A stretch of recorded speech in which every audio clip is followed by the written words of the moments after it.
రెండో అంశం, bridge original design ఈ రూపంలో రాబోతుందనేది ఇంతవరకు పబ్లిక్ డొమైన్స్లో ఎక్కడా కూడా అధికారికంగా ప్రభుత్వం ప్రకటించలేదు.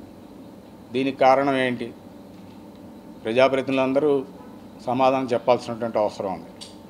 ఇది కేవలం ఆర్ఎండ్బి వాళ్ళ వెబ్సైట్లో వచ్చినటువంటి డిజైన్ పత్రమే తప్ప మీరు అధికారికంగా దాన్ని కుదించిన తర్వాత ఆ ఒరిజినల్ డిజైను పబ్లిక్ డొమైన్లో రిలీజ్ చేసి పబ్లిక్ ఒపీనియన్ తీసుకొని పబ్లిక్తో ఇంటరాక్ట్ అయ్యి ఆ డిజైన్ యొక్క ప్రాబ్లమ్స్ లేదా అడ్వాంటేజెస్ ఇవన్నీ చేయాల్సినటువంటి అవసరం ఉంది. కానీ అవన్నీ చేయకుండా ఈ రోజుకి సీక్రసీ మెయింటైన్ చేయాల్సినటువంటి అవసరం ఏమొచ్చిందనేది మా రెండో ప్రశ్న.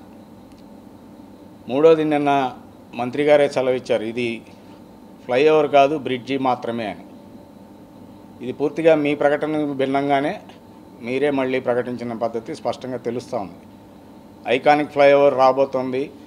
1.46 కిలోమీటర్స్ ఉన్నటువంటి దాన్ని మళ్ళీ 930 మీటర్స్కి తీసుకురావటం కేవలం ప్రధాన సమస్య బడ్జెట్ కిందే ఇవాళ ప్రజలందరికీ అర్థమవుతున్నట్టు. మేము కూడా అదే మొదటి నుంచి మా రెండో డిమాండ్ చెప్తా ఉన్నాం. సేతుబంధన్ పథకం అనేది సిటీస్లో లక్షల మంది ప్రజానీకం ఉన్న చోట అవసరం లేనటువంటి స్కీమ్ అది.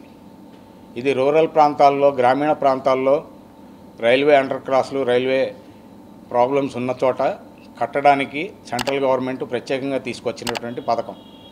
ఆ పథకాన్ని గుంటూరు సిటీకి అప్లై చేయటం అనేది సమంజసం కాదనేది మేము మొదటి నుంచి చెప్తూ ఉన్నాం.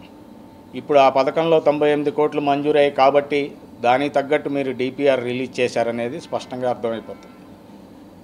1.46 నుంచి మీరు ప్రకటించిన దాన్ని కుదించి 930 మీటర్స్కి తీసుకొచ్చారనేది. అందుకనే మేము రెండో డిమాండ్గా మొదటి నుంచి అడుగుతుంది, ఈ బ్రిడ్జి సరిపోదు కాబట్టి ప్రజల అవసరాల దృష్ట్యా మీరు అదనపు నిధులకైనా వెళ్ళి సెంట్రల్ ఫండ్స్ కానీ, స్టేట్ ఫండ్స్ కానీ, గ్రాంట్స్ కానీ, లేదా రాజధాని ప్రాంతంలో, అమరావతి ప్రాంతంలో వేల కోట్ల రూపాయలు ఇవాళ అప్పుల రూపంలో, బాండ్స్ రూపంలో, లేదా ప్రభుత్వ బ్యాంకుల దగ్గర నుంచి తీసుకొచ్చి అక్కడ భవిష్యత్తులో 47 దాకా విజన్ తోటి కట్టబోతున్నటువంటి కట్టడాల కోసం ఇన్ని వేల కోట్లు తెస్తున్నప్పుడు అందులో భాగమైనటువంటి గుంటూరు జిల్లా కేంద్రానికి ఒక ఫ్లైఓవర్ కట్టడానికి ఇంకొక 100 కోట్లు తేవటం మీరు తలుచుకుంటే అసాధ్యమైనది కాదు. కాబట్టి అదనపు నిధులు కూడా తీసుకొచ్చి సేతుబంధన్ పథకంలో వచ్చినటువంటి అమౌంట్కి జత చేసి మీ కళ ఏదైతే ఉందో ఒరిజినల్ ఐకానిక్ ఫ్లైఓవర్, ఆ ఫ్లైఓవర్ను నిర్మించమని చెప్పి మేము సవినయంగా మళ్ళీ మరొకసారి మంత్రి గారికి విన్నపం చేస్తున్నాం.